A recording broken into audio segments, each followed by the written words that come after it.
ಮತ್ತೊಮ್ಮೆ ನಮ್ಮ ನಂಬರ್ 99 ಚಾನೆಲ್ನಲ್ಲಿ ನಮ್ಮ ಅಭಿಮಾನಿಗಳಿಗೆ ಸ್ವಾಗತ ಇದೆ. ನಮ್ಮ ಗಾಡಿ ಪ್ರಯಾಣ ಸುಸ್ವಾಗತ ವೀಕ್ಷಕರೇ. ನಮ್ಮ ಗಾಡಿ ಪ್ರಯಾಣ ಎಲ್ಲ ನಿಮಗೆ ಗೊತ್ತಿದೆ. ಚಂತನ ಬಂದ್ಬಿಟ್ಟು ಸ್ಟಾರ್ಟ್ ಆಗಕ್ಕೆ ಚಂದ ಆಯಿತು. ನಾವು ಬಂದಿದ್ದೇವೆ ಹನುಮಾನ ಗ್ಯಾರೇಜಲ್ಲಿ, ಹನುಮಾನ್ ಬೈಕ್ ಪಾಯಿಂಟ್ದಲ್ಲಿ ನಮ್ಮ ಬೈಕ್ ಅನ್ನು ರಿಪೇರಿ ಮಾಡಿ ಕೊಟ್ಟಿದ್ದಾರೆ. ಬಳ್ಳಾರಿ ಬರೀ ನಮ್ಮ ಮಿಸ್ತ್ರಿ ಕೂಡ ಭೇಟಿ ಮಾಡ್ಕೊಳ್ಳೋಣ. ವೀಕ್ಷಕರೇ, ನೀವು ಕೂಡ ಈ ರೀತಿ ಎಲ್ಲಾದ್ರೂ ಬಂದಿದ್ರೆ, ಈ ರೂಟಲ್ಲಿ ಬಂದಿದ್ರೆ ಈ ಮಿಸ್ತ್ರಿ ಹತ್ರ ಬನ್ನಿ. ಹನುಮಾನ್ ಬೈಕ್ ಪಾಯಿಂಟ್ ಅಂತ ಇವ್ರಿಗೆ ಬಂದು ವಿಸಿಟ್ ಮಾಡಿ. ಇವರು ನಮ್ಮ ಬೈಕ್ ಕೆಟ್ಟೋಗಿತ್ತು, ಈಗ ಸರಿ ಮಾಡಿಕೊಟ್ಟಿದ್ದಾರೆ. ಥ್ಯಾಂಕ್ ಯು ಸೋ ಮಚ್ ಅಣ್ಣ. ಮುಂಜಾನೆ ಹೇಳಿದ್ರು ನಾವು 4 ಬೈಕ್ ಗ್ಯಾರೇಜ್ದಲ್ಲಿ ಹೋದೇವೆ. ಎಲ್ಲಕ್ಕೂ ಒಂದೊಂದು ಪ್ರಾಬ್ಲಮ್ ತೆಗೆದ್ರು. ಒಂದು ಗ್ಯಾರೇಜಾಗ ನಮ್ಮ ಬ್ಯಾಟ್ರಿ ಪ್ರಾಬ್ಲಮ್ ತೆಗೆದ್ರು. ನಾವು ಬ್ಯಾಟ್ರಿ ಹೊಸದು ಹಾಕಿದೇವೆ. ನಮ್ಮ ಬ್ಯಾಟ್ರಿಗೆ ಏನೂ ಪ್ರಾಬ್ಲಮ್ ಇದ್ದಿಲ್ಲ. ಈ ಗ್ಯಾರೇಜ್ ಮೇಲೆ ಬಂದ ಮೇಲೆ ನಮ್ದು ಆ್ಯಕ್ಚುಲಿ ಏನು ಪ್ರಾಬ್ಲಮ್ ಇದೆ ಅದು ನಮ್ಗೆ ತಿಳಿತು. ಈ ಮಿಸ್ತ್ರಿ ನಮ್ಗೆ ಚೇಂಜ್ ಮಾಡಿ ಅದು ಲೇಟ್ ಟೈಮ್ದಲ್ಲಿ ನಮ್ಮ ಗಾಡಿ ರಿಪೇರಿ ಮಾಡಿ ಕೊಟ್ಟಿದ್ದಾರೆ. ಅವ್ರಿಗೆ ತುಂಬ ಧನ್ಯವಾದಗಳು. ಚಪ್ಪಾಳೆ.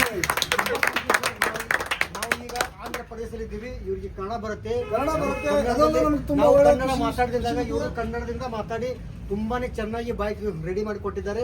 ಈ ಬೈಕ್ ಓನರ್ ಇವರು ಹನುಮಾನ್ ಗ್ಯಾರೇಜ್ ಹನುಮಾನ್ ಗ್ಯಾರೇಜ್ ಅಂತ ಹೇಳಿ ಬನ್ನಿ, ನೀವು ಕೂಡ ವಿಸಿಟ್ ಮಾಡಿ. ನಿಮ್ಗೆ ವಿಸಿಟ್ ಮಾಡಿ. ಯಾವತ್ತಾದ್ರೂ ಅವ್ರ ನಂಬರ್ ಕೂಡ ಇರುತ್ತೆ. ಅವ್ರ ನಂಬರ್ ಕೂಡ ಇರುತ್ತೆ. ठीक है. ನಂಬರ್ ಹಾಕ್ತೀವಿ ಅವ್ರದ್ದು. ನೀವು ಕೂಡ ಎಲ್ಲಾದ್ರೂ ಬಂದ್ರೆ- ಮದನಪಲ್ಲಿ ಬಳ್ಳಾರಿ ಬೈಪಾಸ್. ಮದರ್ಪಳ್ಳಿ ಬಳ್ಳಾರಿ ಬೈಪಾಸ್ ಅಲ್ಲಿ ಬಾರ್ಡರ್ ಇದೆ ಊರು. ಏನೋ ಚೆನ್ನಾಗಿ ರಿಪೇರಿ ಮಾಡಿಕೊಡ್ತಾರೆ. ಈಗ ಬೈಕು ಇಲ್ಲಿ ಬನ್ನಿ.